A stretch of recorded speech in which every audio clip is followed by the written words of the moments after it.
Welcome to our Women Today Table Talk. Listen, if you're feeling a little bit low today, I have got someone that's going to speak into your life. Today's Table Talk is for you. I am super excited. I have Angela Todd, a happy coach.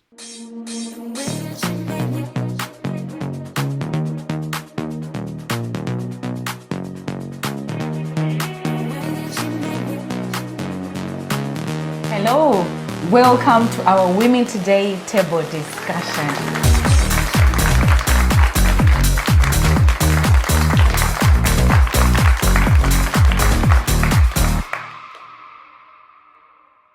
Hello. Welcome. Thank you for having me. I'm so excited to be here with you and see you again. I'm excited to see you again, and thank you again for coming to our table You're talk. most welcome. It was amazing last time when you came and you spoke. You spoke into my life, and I know you spoke into so many women's lives. And so that's the reason we were like, we really need you at our table talk, because that conversation was amazing. It left me with feeling different. So that's the reason why you're here today. So thank you so much for joining me at this table talk. I know yourself. So tell me a bit about yourself that other people do not know. Oh, well, my name's Angela, as you've said, and I'm a happiness coach. And I used to run several businesses, but haven't trained to be an NLP practitioner and a clinical hypnotherapist. I've concentrated on that, which literally is about helping people with their mindsets, because let's face it, it's a crazy world we live in, isn't it? It is. So what exactly did you do? I like the, happy coach, because not everybody's always happy. I know we were talking about it just now to say, well, this morning I wasn't feeling happy at all. I mean, you're saying yesterday you're not feeling happy at all. So explain to me, for somebody who's watching and listening, to say, oh, a happy coach. What exactly do you do? So I'm an NLP practitioner. So for anybody that doesn't know what NLP is, it's neuro-linguistic programming. And that is literally just the science and the art of how our minds are designed. So how our thoughts become our feelings, become our emotions, then become our behaviours, which in essence becomes our reality. And how just fine-tuning the things that we think about and what we tell ourselves every single day, literally with a small tweak, can change our reality, because we can align our new behaviours with new thought processes. Wow. It's a bit like magic. I know. I was going to say that, which can be very difficult to process, especially when someone is going through a very difficult challenge. And I know last time you did an exercise to some of the ladies and say, try and think about something that makes you happy. And it's always, I don't know about you, but in life, I can have somebody tell me 9 things that are positive, but then I can have somebody tell me one thing that's negative. And guess what? That one negative thing will knock me and actually get me upset. And how does the mind works for me to tell myself I need to concentrate on the 9 that is positive and ignore the one that is negative? Firstly, that's a very natural reaction, and most people will vie on the negative. And that's in our DNA. It comes from the fight or flight from the cavemen years. Our DNA is made up of billions and trillions of cells.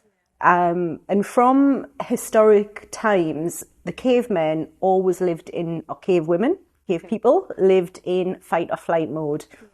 They were either sitting outside their cave, waiting to either fight for their life or flee for their life. And that's in our DNA, that's our makeup. Very few people, Locardia, wake up in the morning and go, yay, what a brilliant day it is today. I live with my husband who does that. He wakes up always really happy and smiling. I'm like, I need a coffee before I get, So it is mindful practice. And we have to have a lot of self-worth, a lot of self-belief, and a lot of self-love. And that's where it starts with. You mentioned self-love. For the woman who is maybe feeling negative about her body, you know how women are, we know how we are like, if you're too thin, I wish I was too big. And what can you say to somebody about self-love? Because I think that's one of the most popular thing that women really get discouraged about, because we tend to compare ourselves with somebody else's body. And then when I look at my body, I wish I was tall, I wish I was slim. And then by doing so, then I become sad. So what can you say about that? When we live in a world, don't we, with social media and pressure and filters and everything like that. And it's really more important than ever that we double up on our self-love. Yeah. And that is just when we catch ourselves saying things to ourselves like, I wish I was taller, I wish I was younger, I wish I was thinner, or, you know, smaller. Yeah. Changing that to the more positive. I am happy with myself. I love myself. I have an amazing body. I am grateful for my legs. I'm grateful for my arms. I am grateful for my sight. Just being grateful and being in the present moment with what we actually have. Because when we start putting things into our mind like, I wish, we're working on things that we haven't got. But we need to concentrate on the things that we do have. And self-love and telling ourselves every single day, I love myself. I am worthy. I have an amazing body. I love myself. Them small things that you can tell yourself every single day. If you wake up in the morning and you just, when you're brushing your teeth, you're looking in the mirror, putting your makeup on, just go, I love myself. I am worthy. When you come from that attitude, your mindset and everything else, your emotions and your feelings and your behaviors will follow. I'm a Christian, and I love what you've just said, because we are taught that words are powerful and words can create. And we are also taught that, you know, you speak positive things about yourself. And it's interesting that you're actually mentioning that.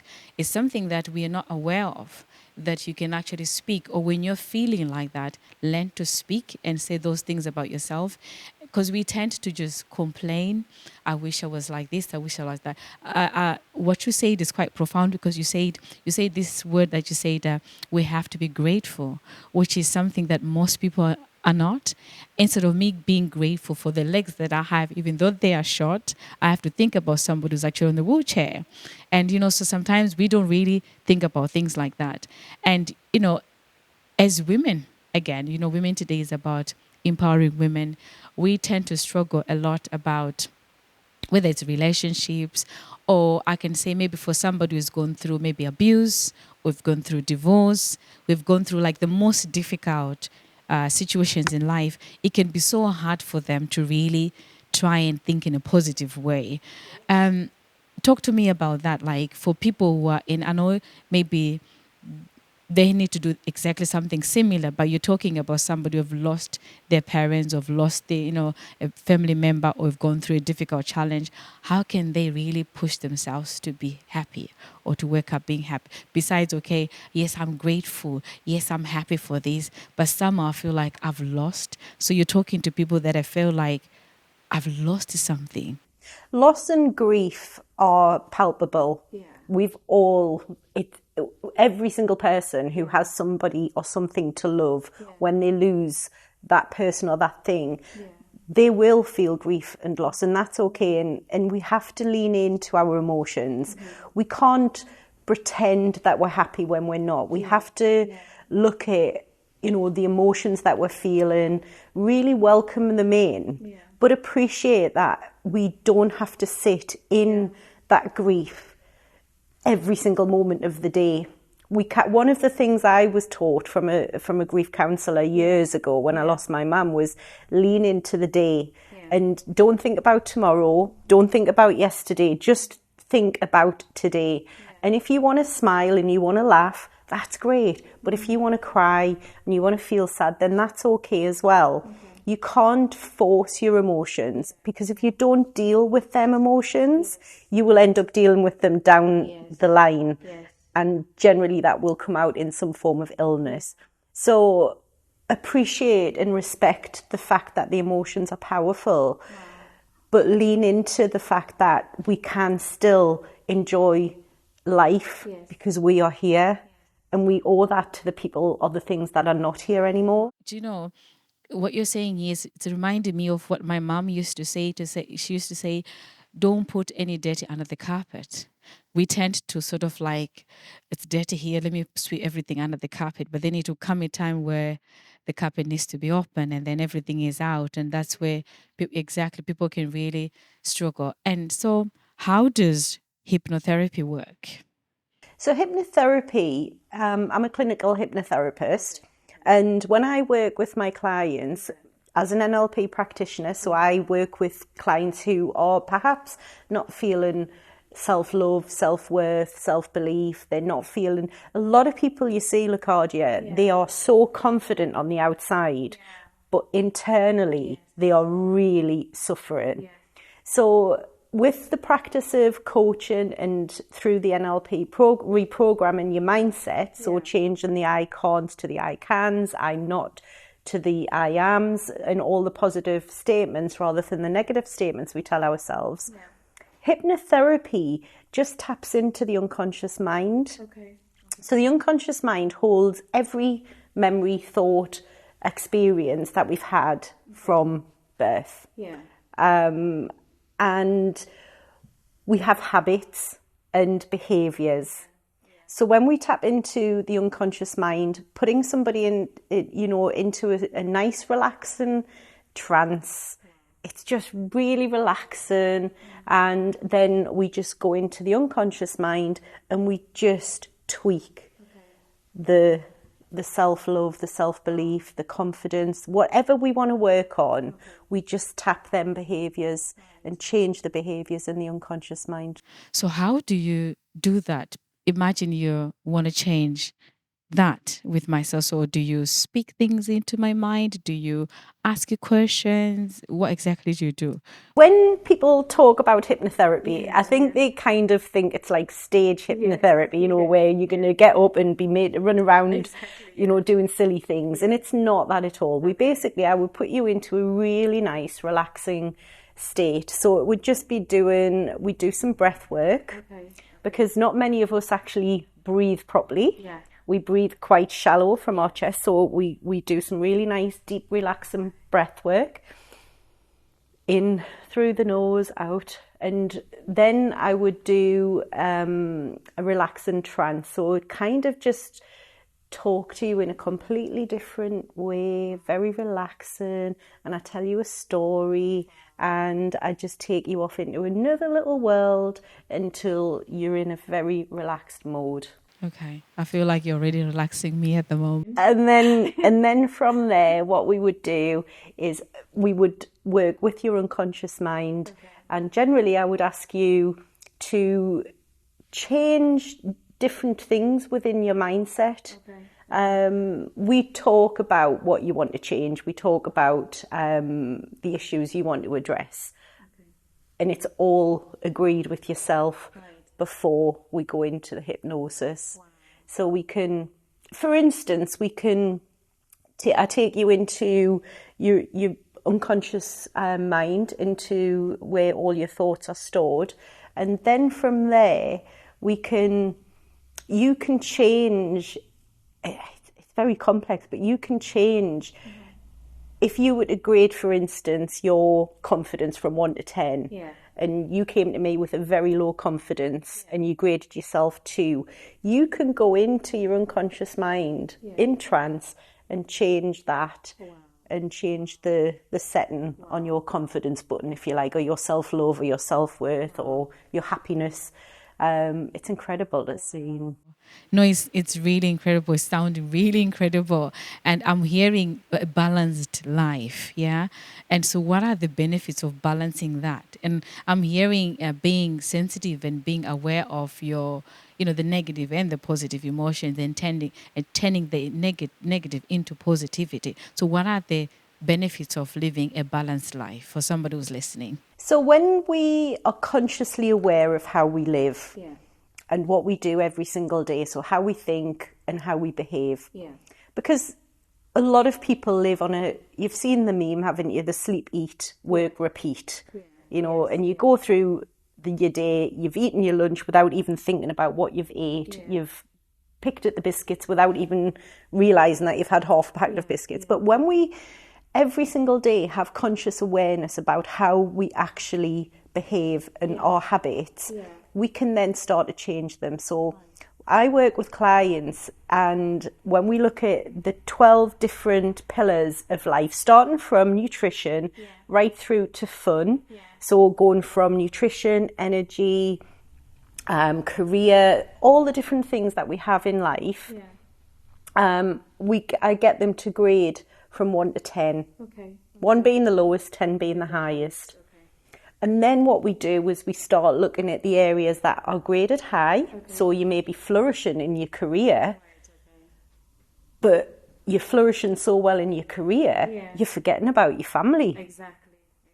So that means there's discord and there's disharmony within the family, because resentment can get built up if you're busy too working and people are not seeing enough of you. So what I do is I work with people as to how to tweak that balance. So just bring that down and bring that up a little bit, and then just have that balance. And nutrition, for instance, having that balance of 80-20. I always tell my clients, you know, we all want to have pizza and biscuits and the nice, what we class as the nice food. But it's vitally important for our energy levels that we eat a very balanced diet. So 80% healthy, nutritious, home-cooked food and 20% treats. And adapt that policy every single day, or with what you've put on your plate. So balanced life just cuts out, it creates harmony, and harmony comes happiness. So you can reduce the stress, the discord that may be coming within your life. But until you become consciously aware of what the pillars of your life are and how your balance is and where things lie, it's very difficult to make change. Yeah, and sometimes, Locardia, it's just small changes, just small tweaks. Absolutely. Nothing major that you have to do. It's just being aware of what you're doing. I've really enjoyed this. Honestly, I have. Thank you so much. That was really helpful, honestly. And there's something about you as well, like when you're talking to you, no wonder why you're the happy coach. That just makes me feel happy as well. So thank you so much, Angela, for joining me at this table talk. You know, yes, we really, really appreciate you. And I know that some of the women that are going to be listening to this, they're also going to take what we've been talking about and putting it into practice. So thank you so much. Thank you for joining us. I hope you have enjoyed this table talk. Today's table talk was different for me. When I started the table talk, I was feeling a little bit low, but now I feel very happy on the inside. Maybe because I was talking to the happy coach. She touched a few things there. I hope you have learned. I hope those with ears have heard. One of the things that she spoke that really staying in my mind was being grateful. Being grateful for what we have, being grateful for the place where we are, even being grateful for the body that we have. Especially as a lady, it's easy to compare ourselves with another lady. It's easy, for my confidence to be down because I'm looking at somebody else's body, especially in this day and age where social media is huge. So she mentioned something about being grateful for what you have, being happy with what you have. She also said something that really is staying in my mind. She said, if you're feeling a bit low, change your mindset, start talking about positive things rather, start telling yourself some positive things, then you can change your mindset. So flip from thinking negative to thinking positive. So I really hope you have really learned from this, and not only have you learned from this, but you'll be able to practice this so that you can also enjoy your life and be happy. Thank you so much for joining us. From myself, Locardia. Thank you.